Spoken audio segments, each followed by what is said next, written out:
everyone. Welcome to another episode of Side Draft Media. I am your host, Don, with my co-host, Ryan, on this side this time. Thank you guys for joining us. We got a bunch to unpack today. We got a Daytona teardown, and we got a big Darlington preview. But of course, I want to shout out our amazing sponsor, Mr. Don Tucker Custom Displays. Makes these awesome 124 displays for your diecast. He can make them in any team, any colors, any sponsor you want to put on it, whatever you want, he can make it happen. Reach out to him. We'll have his links down in our description below. Also, if you get a chance, check out Adrenaline Rush Collectibles on Facebook, our other sponsor. They've got a ton of great NASCAR stuff to choose from. Jump on Facebook and check that out while you're at it. We'll leave his description down there at the bottom too. Ryan, man, we had Daytona and we got Darlington coming up, man. Where do we want to start with this one, bud? Wow. Yeah. Thanks, Don. Actually, I'm going to start with, we're going to go a little bit of reverse order because we had an action-packed weekend of racing. We had a truck race on Sunday, which was actually, it was weird that the trucks would run after the Cup Series, but it's just how it all works out. But the trucks were in their first playoff race out in the Milwaukee Mile, and we had a new winner out there with the Front Row Motorsports team and Lane Riggs, Scott Riggs' son. So congratulations to them. Now, he was not a playoff contender. He's in his rookie season in the trucks. So it was different to see it's nice to see a new face in Victory Circle, but also kind of mixes things up for the playoffs because nobody locks themselves into that next round. The highest finishing playoff driver finished second in Ty Majeski, who had a really strong truck throughout the day. Same with Christian Eckes, who finished third. Yeah, we won't see the trucks again on track until September in the Bristol race. So, they got a little time off before their next playoff event. Christian Eckes is the points leader as of right now with Ty Majeski behind him. And Corey Hyman rounded up the top three. So be exciting to see how this continues to play out. They only have 9 races left in their season.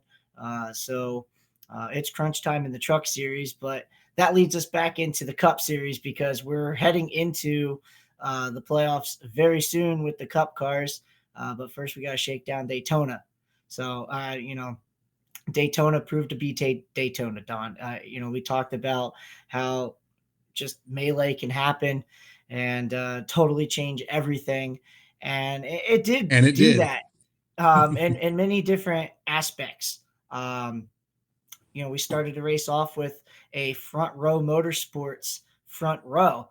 We had Todd Gilliland starting second, and then his teammate Michael McDowell on the pole. So Front Row Motorsports, hats off to them. They had a really solid weekend, sweeping the front row in Daytona and then winning a truck race. Good stuff for them.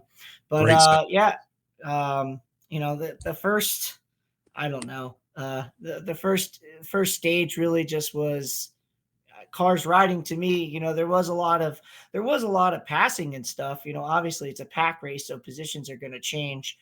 But we didn't really see action pick up until around lap 61, where we saw a huge wreck.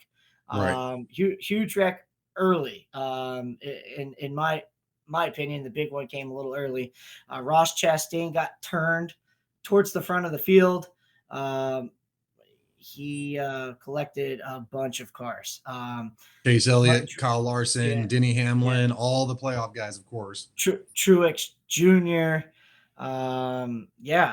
Playoff drivers were impacted heavy in that first accident. Tyler Reddick, your points leader, is also in that. Kyle Larson, you said. So it was like, well, here we go. Here's Daytona for you, because that's what can happen. I mean, it takes just one split second and, it totally changes. One wiggle, one little bob or weave in the wrong direction. The wind catches you in a weird way. It sends you touching another guy, and it's just melee from there. Like you said, that's a great word for it, melee. Yeah, melee. I mean, that's just what happens. It's pack racing, it's unfortunate, but that's the nature of the beast. Right. So the race continues to play out. And, we had another caution come out about 20 laps later. Eric Jones blew a tire. SVG, Shane Van Gisbergen, he blew up. Just like that engine grenaded. I haven't seen I don't smoke recall a out next one of gen blowing up like that before. I that. mean, we used to see that in the 90s and 2000s. I'm sorry for interrupting you. We No, used that's to okay. we used to see those engines blow up like that in the 2000s and the 90s. I really hadn't seen the next gen blow up like that, and the amount of smoke that he put out was absolutely just bonkers, man. Yeah, it was that engine let go and it let everybody know Yep, it was absolutely. it, Yep. it was done. But yeah, so I mean, and then that just sets us up into more tight pack racing throughout.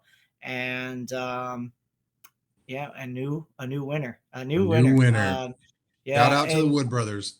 yeah, congratulations, 100th win for the Wood Brothers Racing Team, the first win for driver Harrison Burton, who we know is not going to be with the Wood Brothers next year. The Wood Brothers and him had parted ways, and Josh Berry, a car who he did not finish the race well. He finished on his roof.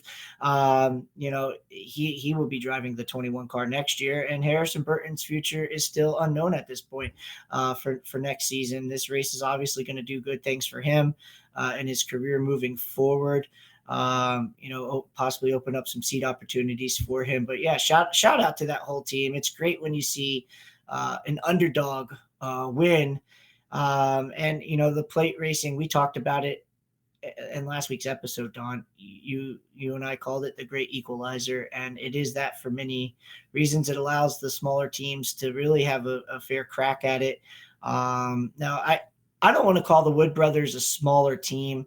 They are a technically single car team, but they do have a strong Penske alliance, Right. Penske Motorsports alliance. So, and the Ford camp, just like Chevrolet and just like Toyota, even though they have their own entities as far as teams, there are alliances as far as engine packages and things of that manner. So, they got performance capabilities there, and especially on a restrictor plate race like Daytona and Talladega, you're going to see those guys run up front, and they've had great success on tracks like that. So And let's call it what it is. Harrison Burton handled that race very well. He navigated through a lot of the stuff that was going on around him very well. Mhm. Of course, you need luck to get through some of these things, and he got lucky a couple of times. Everybody has to get lucky at these races, so Yeah, it was a perfect storm for that 21 team. And then at the finish line, he still had to hold off the likes of Rowdy Kyle Busch, a guy, absolutely. a Hall of Fame championship cup driver. He had to hold off for that last bit of that race, and he did it, and he did it very well. Congratulations, Harrison. Absolutely. Yeah, not only did he have to hold him off, but he had to pass him.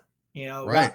When we went back to green at the end of that race, Kyle Busch was the leader. So the 21 team, I remember hearing some of the radio feedback from them, and he was like, "Yeah, done deal." He was dialed in, and he was ready to rise to the occasion. So yeah, shout out to them. And it was fun to see him celebrate with his dad. Jeff Burton called the race. It kind of reminded me of the Waltrip time and I saw. Michael. Yeah, and also thinking back to Daytona where Ned Jarrett called Dale Jarrett Dale. winning there. Yep. That's always kind of cool when you see that, and you could kind of have flashbacks to earlier years in your fandom and in the sport, and kind of recall those moments. That was really cool to see. And we spoke of Kyle Busch, thought he was going to get one. It was kind of looking that way. They executed right all race long. He had a really strong RCR Chevy and end up P2. So it's crunch time because we spoke of a new winner in Harrison Burton, and with the current playoff format the way it is in NASCAR, guess what? Harrison Burton is now a playoff driver. Yes, he is. This That is this official. has this has changed everything. It has. everything. So the drivers that were at the cut line before, the likes of Bubba Wallace and um, Chris Buescher and Ross Chastain, and you have Kyle Busch right around there. Ty Um, you Gibbs. know, Ty Gibbs, they were all tight and kind of in their own race. And, Kyle Busch was one that we had already said pretty much mathematically he knew it's winning in the last couple weeks. But, Ross, Bubba, Buescher, Ty, that's all pretty tight. That was all tight coming into this. But now we have Harrison Burton leapfrogging all of them from about 34th place in points, wins and in. He's now in the playoff picture. He's 13th. Right. So I understand the format. And it's in many aspects it's exciting. It's great for these smaller teams to have a fair shot. And how NASCAR wanted to emphasize winning and the winning in, but we saw what it did in Richmond, and Right. and that outcome, and that playing into that outcome because of the pressure to win, let alone win and get in the postseason. Right. And the melee that happened on that last lap in Richmond, and then on this, now Harrison Burton won fair, square, and it's in Absolutely. any given Sunday, a team can show up because listen, Austin Dillon, prior to that last caution and restart coming out, he had that race locked at Richmond. Okay, let's call it for what it is. Barring any kind of mechanical Barring, failure, yeah, tire issue. tire. Yes. Yep, exactly. He showed up. That team executed. They had a very fast Chevrolet that weekend, Absolutely. and they went out and did what they had to do all race. And then that late race caution comes out, and it caused the domino effect we saw. Austin Dillon ultimately gets the win stripped, which that penalty was upheld by NASCAR today, the appeals process. So No, the win no stripped surprise him. there. The win stripped him from playoff eligibility. He keeps the win, but it's just any given Sunday in NASCAR, just like in other sports, any team can line up and beat another team. If a team shows up and they're firing on all eight, like we do here in racing, firing on all eight, they get that opportunity. So I understand it, but then the aspect of, man, these guys who had been really consistent all year and flirting with that spot. Now, sure, you can say, hey, well, you obviously can go win a race and lock yourself in, and he didn't do it. That's the Right. counter argument, right, Don? But at the other aspect of it, it's like, there's these teams that are consistently up towards the front. And while we've seen, not saying Wood Brothers Racing is riding in the back every single race, because that's not the case, obviously. Right. But, the consistency factor there, and Maybe not as consistent as some of the other teams throughout the season. right. And so Bubba Wallace right now is on the outside looking in after the race and how it all played out. And Bubba avoided, a lot of the ugly stuff that Daytona brings as far as the accidents, and was up in that area for, a potential good finish and all that. But at the end of the day, he ends up 21 below the cut line coming into Darlington, and Chris Buescher is plus 21, and Harrison Burton is 13th in points now in the playoff situation. So he's locked in. Harrison Burton's in the postseason, folks. And Yes, again, he is. Wood Brothers Racing are going. Wood Brothers Racing is going postseason racing, and that's cool for the sport, and I'm all for it. It just raises it can kind of rub some part of the fan base a little bit of the wrong way, and I can kind of understand and relate to that aspect, as well as The business. balancing that scale out, and those opportunities that again, Don, we're going into Darlington and we could see another new winner this weekend. Absolutely. It could happen again, folks. I'm gonna go ahead. I'm gonna go ahead and get my one pick race out of the way. left. I'm gonna go ahead and get my pick out of the way because this car should have won Darlington a few months ago, had he not had his run in with Tyler Reddick. Now Tyler Reddick's, that whole situation. They're both racing for the win, and just getting tied up together. That's a racing thing. There was no malicious there. Tyler immediately apologized after the race, but Christopher Buescher, man. I don't see any reason why he can't go out there and win that race this upcoming week.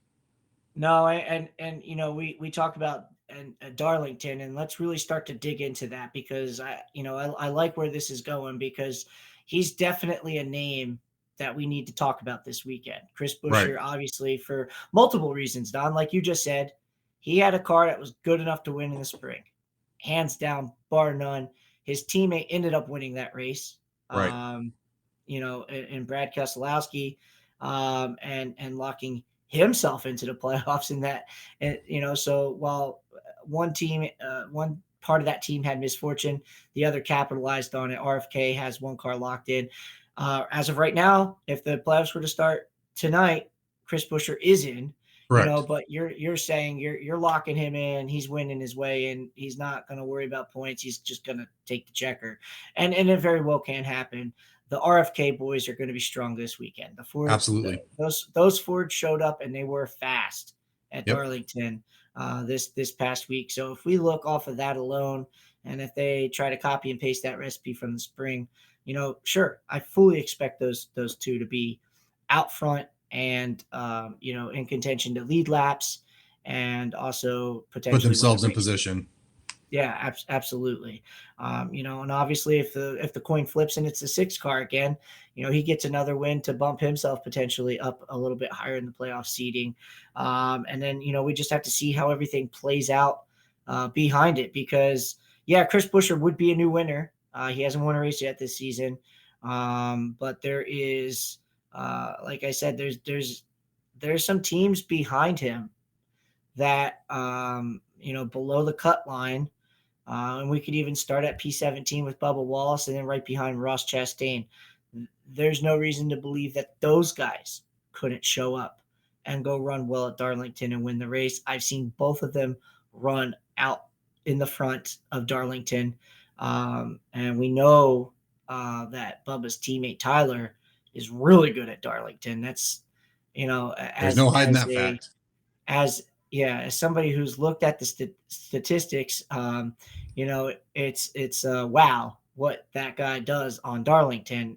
Yep. And you almost have to think that track owes him one. I mean, he's finished second there. I mean, that like second place is like Tyler Reddick's story.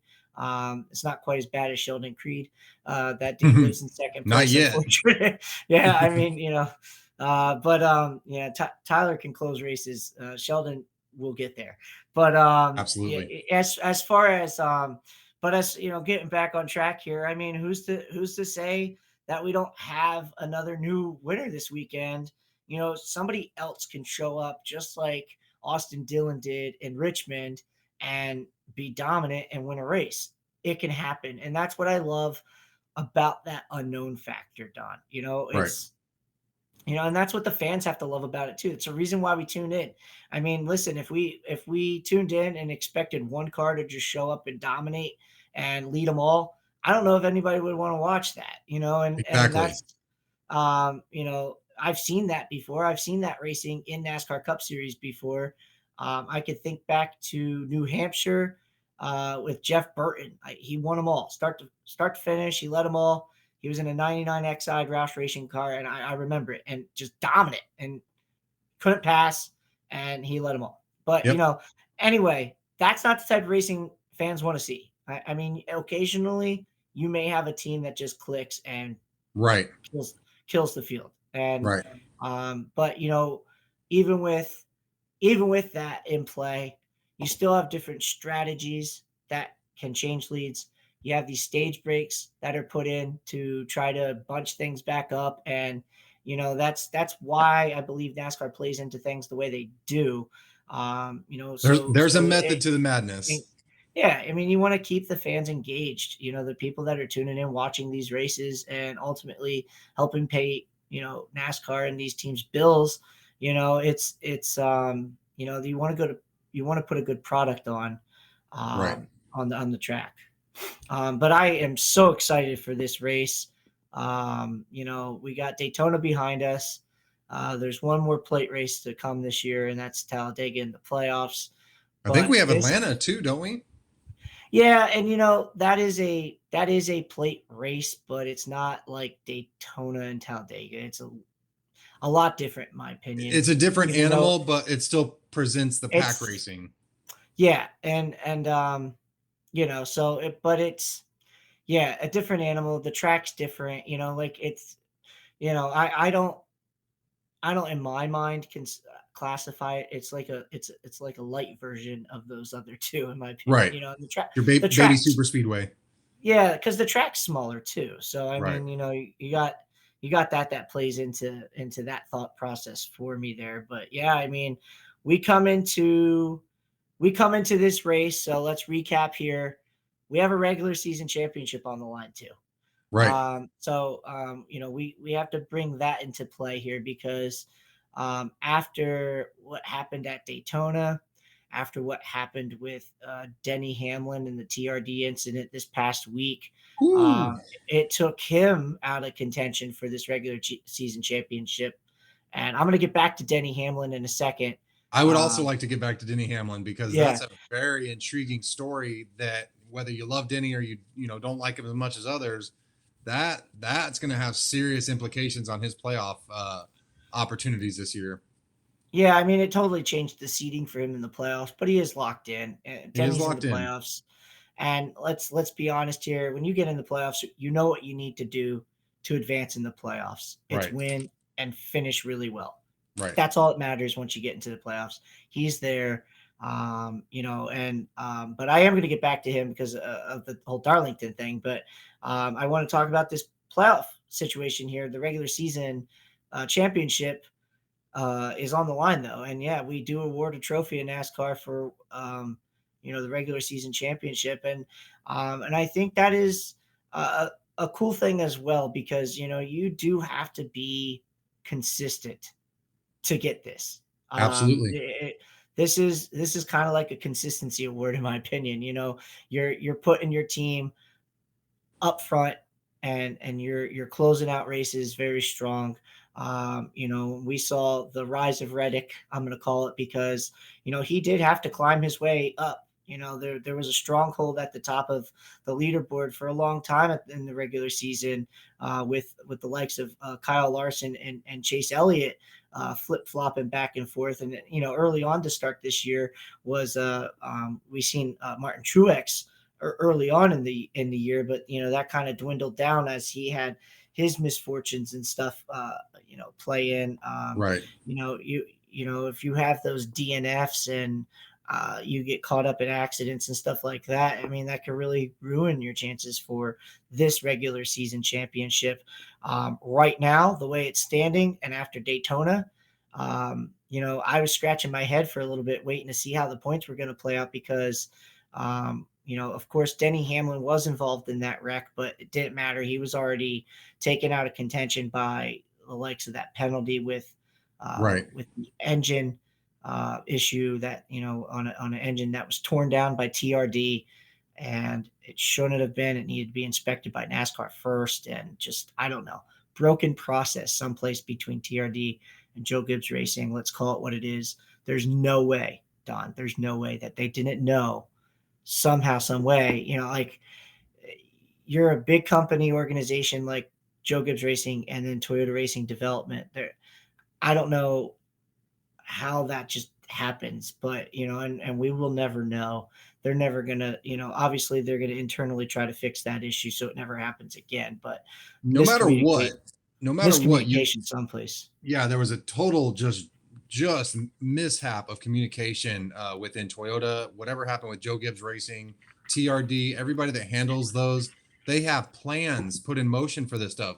They have contingency plans for their contingency plans for stuff like this. Like these aren't amateurs, and so for something like that to slip through the cracks and really put a dent in what Denny Hamlin has built this year, on top of the fact that Denny hasn't had the greatest 6 week stretch really as a whole. I mean, it hasn't been great, and Denny is known to get hot at the right time in these seasons. So I don't know, man. I, It I, just w- looks I I will say in Denny's defense, some of these issues though that they've had in this stretch though haven't been his fault. I mean, oh, absolutely. He got dumped at Richmond, and was looking for a good finish there. I mean, he was in the Right. top three. Um, you know, he he had a good car at Daytona. He got caught up in a wreck. It's just that type of stuff, unfortunately, kind of, it happens. I mean, we saw what happened with Kyle Busch and his bad luck streak, Right. but I'm sure Denny will tell you he'd rather get it out of the way now before the postseason, Absolutely. and hopefully that black cloud, you know, doesn't follow him into the postseason like it seems to have done historically since these NASCAR playoffs has come into play. Right now, I'm going to put Denny in my Dallas Cowboys section. They're going to be just dominant all year long, and then as soon as the money is on the table, man, it just falls apart. That's just kind of what it seems like. And it's nothing against Denny Hamlin. I have actually grown to start liking Denny Hamlin over the last, I would say, season and a half, really, since he took on the villain role, if you will. I just kind of see him in a different light now, and I know he's rough, but the sport needs those types of personalities, y'all. We need people to root against, and we need people to root for, and Denny holds both of those very highly. Yeah, I mean, yeah, absolutely, and he's a very outspoken Right. leader, in the garage areas amongst the drivers, and because he is that veteran driver. And with Martin Truex Jr. retiring, I think Denny Hamlin is going to be one of the older drivers in the Cup Series garage. As odd as that sounds, because Denny's been doing this a long time, and he's nowhere near done. But Right. it's just age is there. He's experienced. He's been doing this a long time. Kyle Busch is another one. One of the older experienced Cup drivers in the garage as far as vocals, and he has his opinion. They both are very opinionated people, so Right. it's that's but the sport needs it, like you said. But getting Correct. back to it, I mean, yeah, Denny's out of it, 4th place right now in the regular season. That could swap theoretically by mathematics. The top 5 right now in points, and I'll count backwards, is William Byron. He's 80 off the regular season points lead. 68 points off is Ryan Blaney in 4th place. So we know, because of math and how the points are awarded in the NASCAR point system, Ryan Blaney can't win the regular season championship either. So everybody 4th on down, sure is gonna, the cards will fall where they are, but Right. really it's the top 3 that we're looking at here, and they were all involved in that accident at Daytona. Correct. But somehow, even though they were all involved, and Tyler Reddick had an issue to where he ended up having to go into the garage too, and he gained a 7-point lead. So let's go through this. We have 18 points to the regular season championship. In 3rd place is Hendrick Motorsports driver Chase Elliott. He's had a really solid season. He has that win down at Texas, very consistent season. Again, him and the next guy I'm going to mention, who has a handful of wins on the season, Kyle Larson, is 1 point better as of now in 2nd place than Chase Elliott. So 17 points behind Tyler Reddick for the regular season championship. And of course, there's Tyler Reddick. So we have 2 Chevys chasing a Toyota. And in many ways, this seems like a David versus Goliath type of situation, with the 2311, small 2311, 4 years into the sport team, versus Hendrick Motorsports, who is having an anniversary season in the sport, is well decorated, lots of champions. As a matter of fact, Kyle Larson and Chase Elliott are both champions in this sport, each having one. Tyler Reddick has won no championships in the Cup Series. Of course, we know he's an Xfinity Series champion. The guy can win championships. But, you have this little new 2311 team that is owned by Denny Hamlin and Michael Jordan, and versus it's beautiful. This is what the NASCAR charter system was built to do. There is opportunity in this sport with these new generation cars to be more competitive against these bigger camaraderies like the likes of Hendrick Motorsports. And, but yeah, it really is shaping up to be, you know, Hendrick has two chips in the game, and Toyota versus two Chevys to see who's going to win this regular season drivers championship. And what's It's even more wild is all of the three that you mentioned in the top three right now are all extremely talented at Darlington. Uh, we absolutely. we saw Kyle Larson work his magic the last time we were here, not this year, but last season. And I want to bring up one of the Trackhouse guys in Ross Chastain. If Kyle doesn't, if those two don't get tangled up, they're probably finishing side by side at the finish line at the end of that race. Unfortunately, as racing goes and as aggressive as Kyle and Ross can be with each other, or in general as racers, they ended up taking each other out. So look for Yeah. both of them to be really, really fast, and keep an eye on Ross, man. Trackhouse puts a really, really great car at Darlington, so that means Daniel Suarez too, who's already locked into the playoffs. Right. And, I want to get back to Reddick real quick, because if I want to spit a fact out to you and anybody that's listening or watching, if Reddick holds on to the points through this race and wins that regular season championship, he will actually be the sixth different driver to do that feat. So Wow. 6 different regular season champions.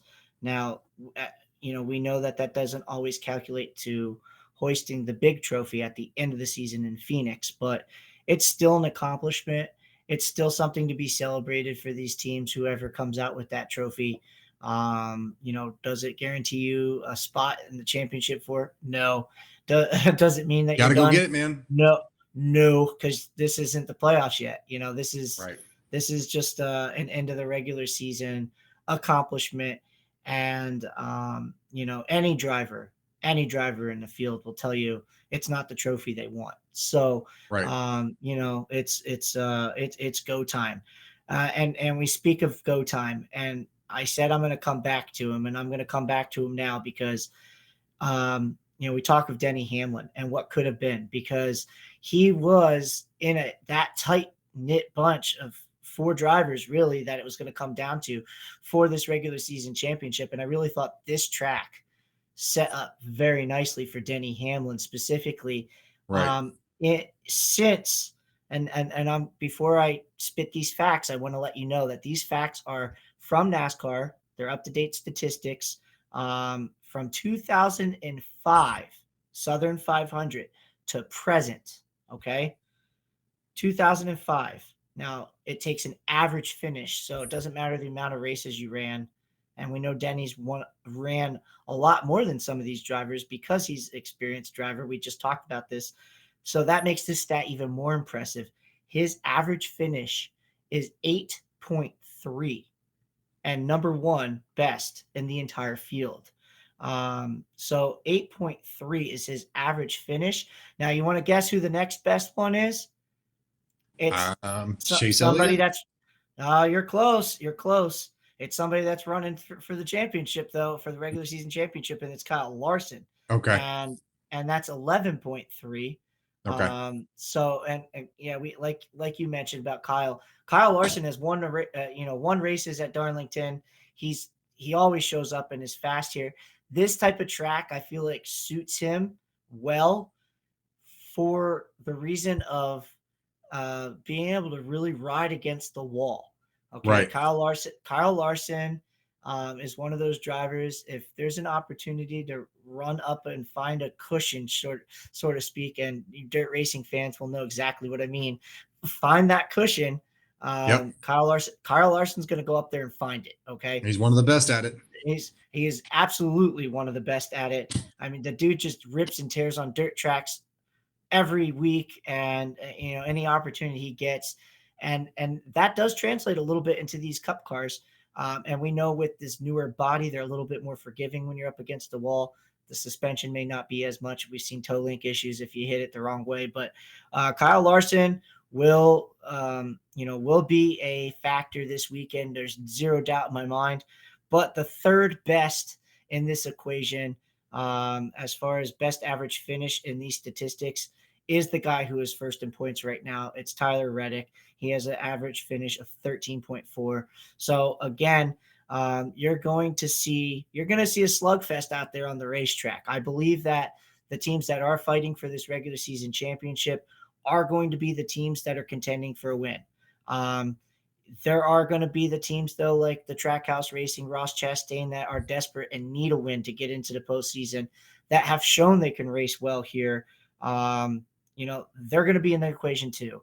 I do want to bring this up, because we talk about it could be a new winner, right? And a team showing up, and what we saw RCR do and unload with at Richmond. Who's to say they don't do the same with Kyle Busch here, who this statistically is a very good track for Kyle Busch. Now, I know some of these stats, because it goes back to 2005, would count for his time at Joe Gibbs Racing, but I don't think that matters. I think that shows that this driver can get it done here on this track. He has the 5th best in the field average finish. It's not something to be taken lightly.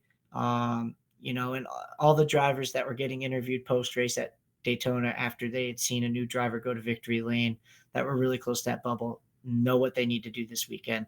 They're not thinking about points, Don. They're thinking about winning. It's a win, man. Got to get that trophy this weekend. That's it. Yeah, absolutely. 100%. Absolutely. And, I just say, shaking this thing down, looking at all the statistics and the data that's put out there in front of, for my eyes to see, and you just, it's the same group of people. It's almost ironic that this race, which used to be the first race of the playoffs, is now the cutoff. Yep. It's now the cutoff race, but it's just ironic that the guys that are fighting for stuff, how it actually matters. And on the statistic sheet, it looks like these guys are just going to be, there's going to be haymakers, man. Let's call it what it is. It's going to get crazy. It's exciting. And I just want to throw this one out there too, because this is actually my dark horse pick for the week. You gave your favorite already. I had to. I couldn't hold it in. I felt bad for Chris. That's okay. And I'm going to give you my dark horse because I purposely didn't mention his name in these statistics. But depending on what statistic you look at, as far as these averages are concerned, and I only say that because of how they would rank average start, average finish, mid-race, and all that stuff. And I looked at it all. Okay. But regardless, I'm just going to give it to you. It's a guy who is in his final season. He has had so many ups and downs of this season and is looking to, I think he could play spoiler to those guys who want to win and get in, because he is currently seeded plus 58 to the good for the postseason. He's in. It's Martin Truex Jr. And he has the 4th best average finish of all drivers in the field at this track. He has led a ton of laps here, folks. And, I always like to say the numbers don't lie. When you have the data in front of you to really look at, on an average from since 2005, and Martin's a veteran in this sport as well. So he's run a lot of laps. Yes. Okay. But those average finishes, to me, that doesn't matter how many starts you have versus others, because that's a number that doesn't really get skewed unless, you're comparing, say you finished 5th, but you only raced there once. I mean, that's not a good sample size. But when you have a model of consistency that Martin Truex Jr. has shown at this track, he's a guy that you can't forget about. And we almost did. I purposely left him out because I wanted to bring him back in. Don't sleep on the 19 car this weekend, Joe Gibbs Racing.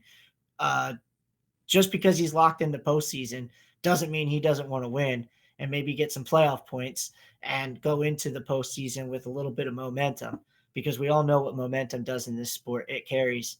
And it's weird. It's weird because, the tracks aren't identical, but the men and women back at the shop get that little puff in their chest, and the driver gets a little bit more confidence to just, it carries. It really does. It's contagious, my friend. Yeah. Winning is contagious. And positivity is contagious too, not just in sports, but in life. So, it's one of those things that I'm excited to see how it plays out. we could talk about all these different faces and places. And, a guy I left out because I think he is running. He's on the entry list this weekend is Jimmy Johnson. Right. And he climbs up there because historically we know what Jimmy Johnson has done when he was at Hendrick Motorsports in the 48 car. Listen, the guy is an incredible champion of this sport. Legacy Motorsports, be interesting to see how they unload with the 84 car. We know from weeks back, it was reported that there was major crew changes for his 84 team. So we'll see how they unload, because there's been flashes where I've seen John Hunter Nemechek and Eric Jones running a little bit better, especially in lap times and SMT data, than they have been. I feel like they're building on something. They're a young team yet in the scheme of things. And I know Richard Petty's been around, but they're new to Toyota. Jimmy Johnson's new as an owner, working with Richard and everything, and all those moving pieces that go to it. So, they're still trying to build something there. Be curious to see how he does, because historically it's a really good track for him.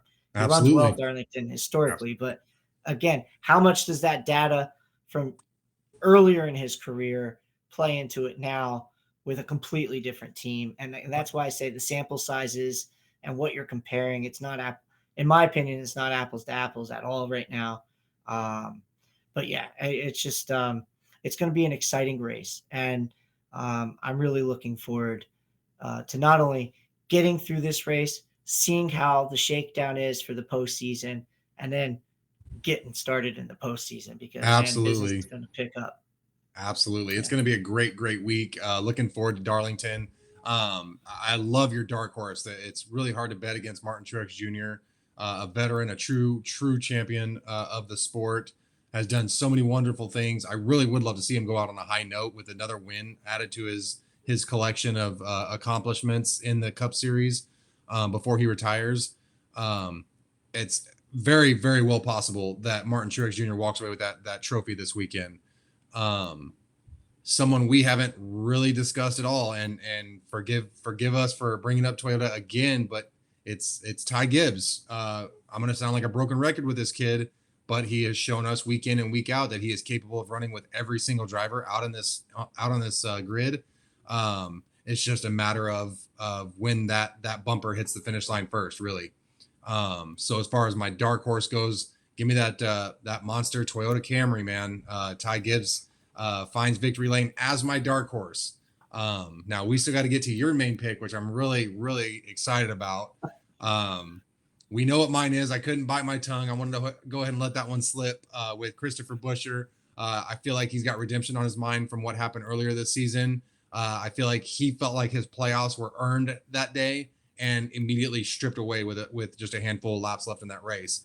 And he's been on just an absolute roller coaster ride of a season since Darlington. So go ahead and give me Christopher Buescher to get that win this weekend. Lock himself in with a win. You can't go wrong with the Chris Buescher pick. I do like it. And again, it's somebody we've seen run really well at this track. And, RFK took home a trophy earlier in the season at Darlington, so you can't argue against it. I can go so many different ways, Don, with my pick.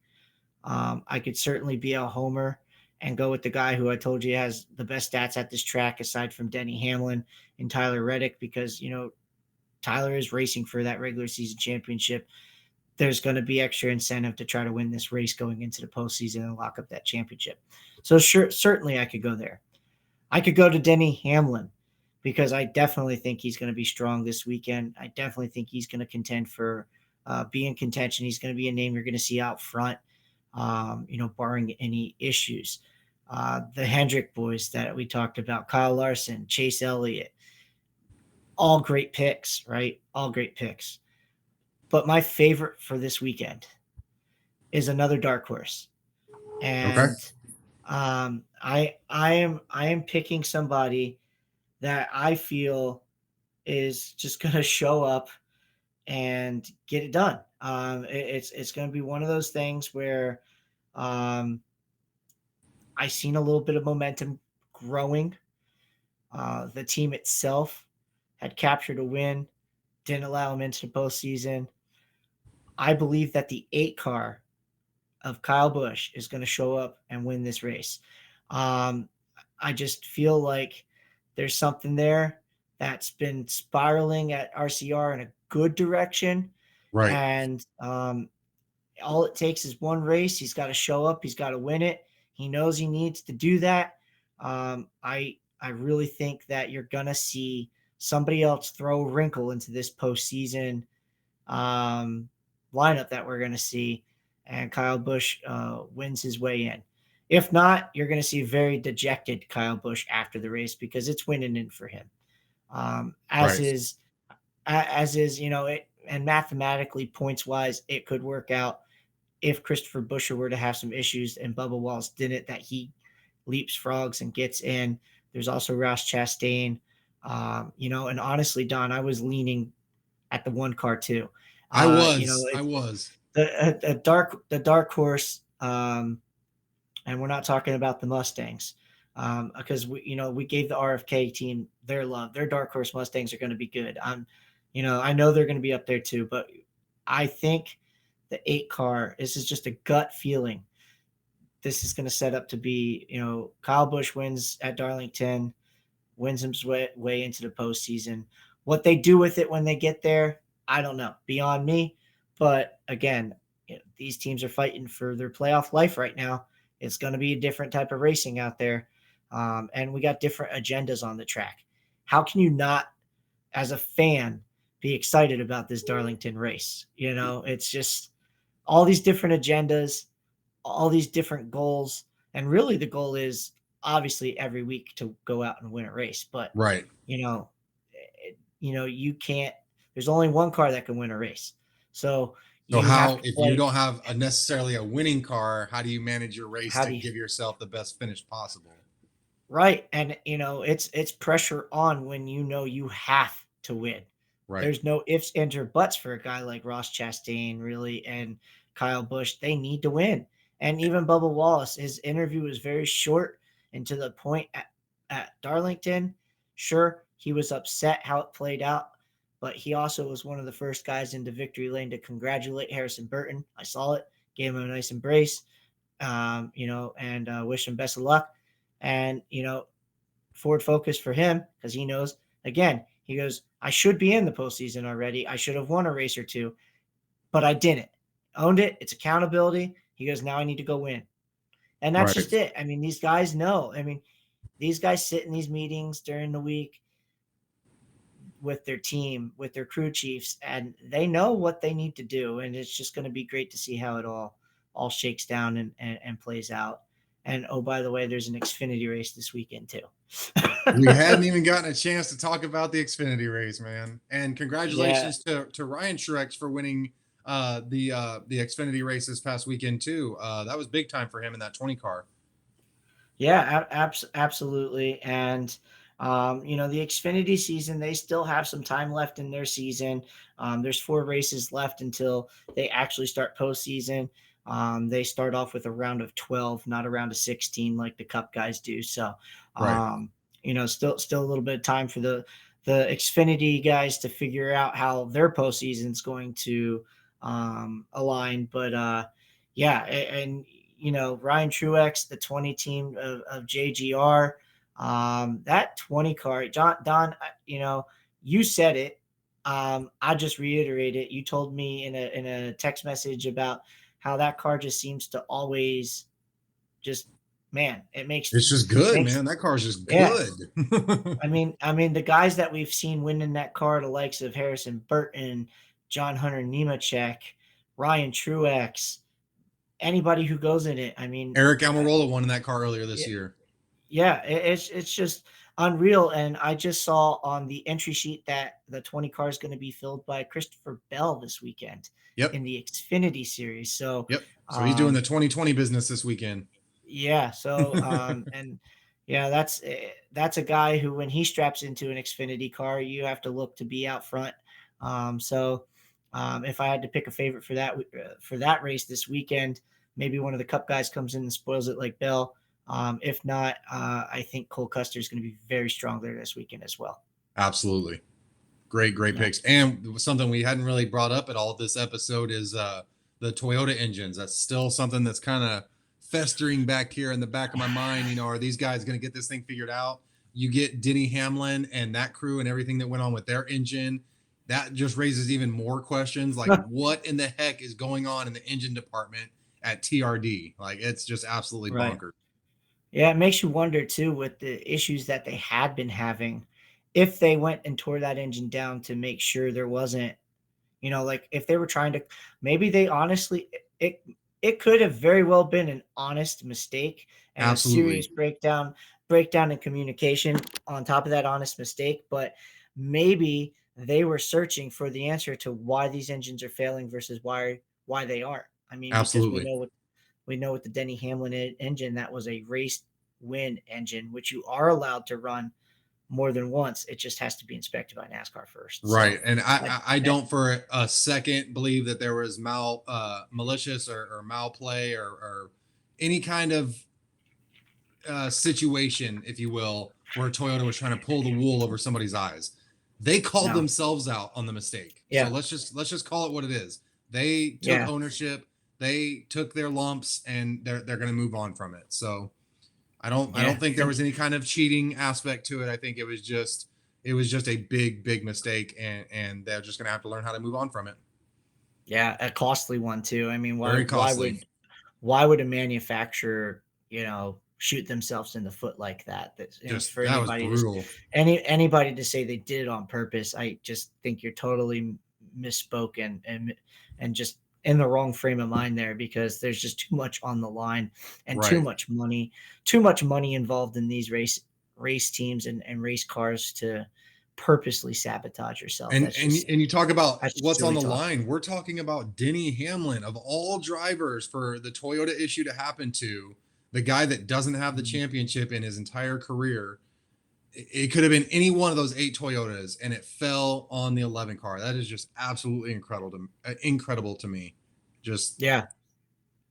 Yeah, so that was really, really wild. And, just they have to move on, obviously. They got another race under their belt with Daytona, and they're going to one of their really good tracks. Again, we talked about Denny. He's going to be a force this weekend for sure. So absolutely. um, maybe they can make up some of those points if they have a good solid finish or go out and win the thing, because it's not, I wouldn't put it past them to show up and just dominate. And, it's obviously those statistics, they don't lie.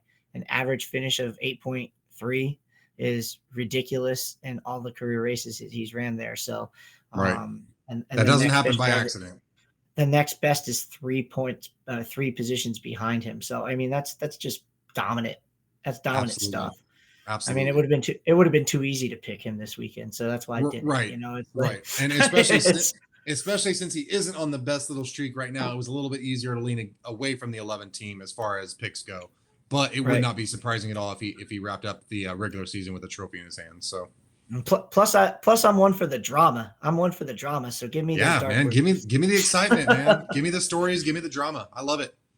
Yeah, absolutely. But yeah, again, shout out to the Wood Brothers team celebrating 100. I know this win means a lot to them, and it You, definitely means a lot to Harrison Burton as well. I had to show off Yeah, the Wood Brothers this week. yeah, but we'll see who parks at P1 this weekend, and we'll be here to tear it down and preview the postseason as it's about to lay out before our eyes this week. I'm stoked. I'm looking forward to every second of it, my friend. Yeah, absolutely. But that's going to go ahead and wrap up this episode of Side Draft Media. We wanted to take a second to thank every single person that stops it a part of their day to come join us and listen. Hey, again, y'all, drop some comments down here. Let's get engaged with each other. Let's find out what you guys are thinking. I know we've got something in the works. I'm not going to give too much detail into it, but we're getting some positive feedback on some of the live stuff that we've been doing lately. So we're really going to try and focus on bringing y'all some more live engagement. That way we can really get to know everybody that's following and supporting us, because it's so important to not only us, but you as the fans to get to know us better. So we're really looking forward to that. And that's going to be something we're going to be putting together. But yeah, from everybody here at Side Draft Media, we are wrapping up the regular season this weekend at Darlington. My name is Don from our executive producer, Nathan, behind the scenes, my co-host, Ryan. Thank you guys so much, and we will see you on the next one.